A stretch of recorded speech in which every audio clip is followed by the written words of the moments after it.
The Wonderful Wizard of Ounce. By Lyman Frank Baum. 13. The Rescue.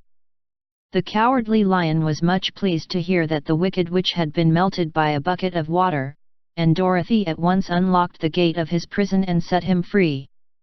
They went in together to the castle, where Dorothy's first act was to call all the Winkies together and tell them that they were no longer slaves.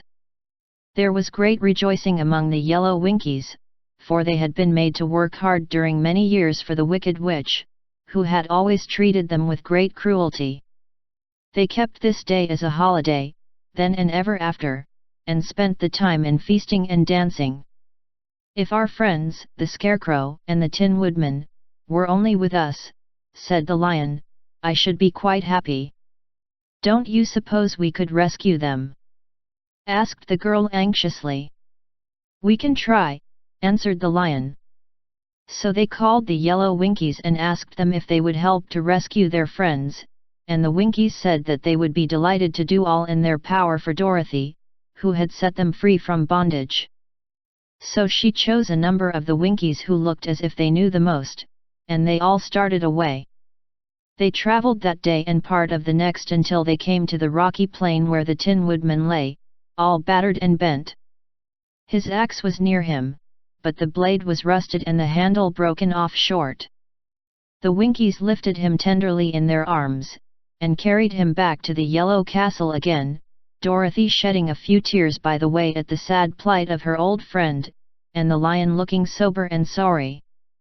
When they reached the castle, Dorothy said to the Winkies, "Are any of your people tinsmiths?" "Oh, yes. Some of us are very good tinsmiths," they told her. "Then bring them to me," she said.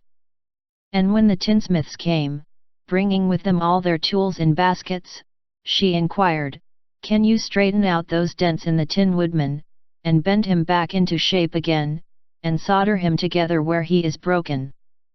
The tinsmiths looked the Woodman over carefully and then answered that they thought they could mend him so he would be as good as ever.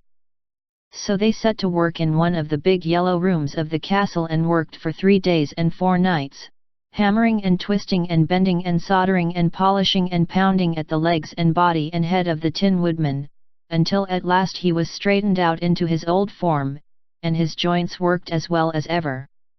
To be sure, there were several patches on him, but the tinsmiths did a good job, and as the Woodman was not a vain man, he did not mind the patches at all.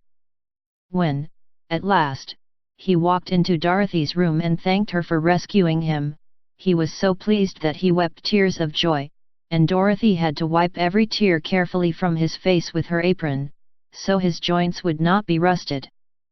At the same time her own tears fell thick and fast at the joy of meeting her old friend again, and these tears did not need to be wiped away.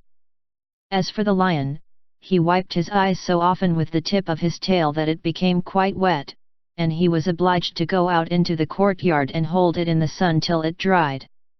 "If we only had the Scarecrow with us again," said the Tin Woodman, when Dorothy had finished telling him everything that had happened, "I should be quite happy." "We must try to find him," said the girl.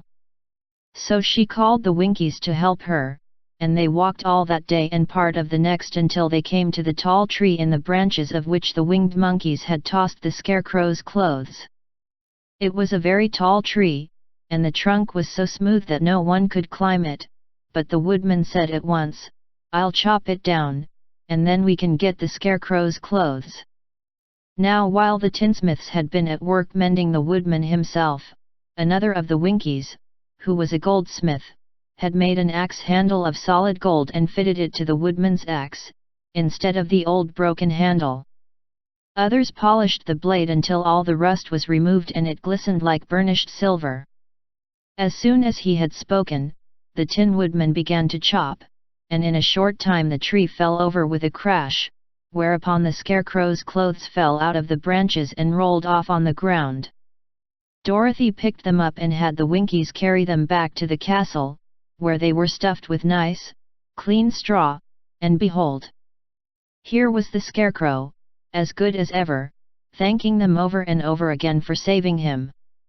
Now that they were reunited, Dorothy and her friends spent a few happy days at the Yellow Castle, where they found everything they needed to make them comfortable. But one day the girl thought of Aunt Em, and said, "We must go back to Ounce, and claim his promise." "Yes," said the woodman, "at last I shall get my heart." "And I shall get my brains," added the Scarecrow joyfully. "And I shall get my courage," said the Lion thoughtfully. "And I shall get back to Kansas," cried Dorothy, clapping her hands. "Oh, let us start for the Emerald City tomorrow." This they decided to do. The next day they called the Winkies together and bade them goodbye. The Winkies were sorry to have them go, and they had grown so fond of the Tin Woodman that they begged him to stay and rule over them in the Yellow Land of the West. Finding they were determined to go, the Winkies gave Toto and the Lion each a golden collar, and to Dorothy they presented a beautiful bracelet studded with diamonds, and to the Scarecrow they gave a gold-headed walking stick, to keep him from stumbling, and to the Tin Woodman they offered a silver oil can, inlaid with gold and set with precious jewels. Every one of the travelers made the Winkies a pretty speech in return, and all shook hands with them until their arms ached. Dorothy went to the witch's cupboard to fill her basket with food for the journey, and there she saw the golden cap. She tried it on her own head and found that it fitted her exactly. She did not know anything about the charm of the golden cap, but she saw that it was pretty, so she made up her mind to wear it and carry her sunbonnet in the basket.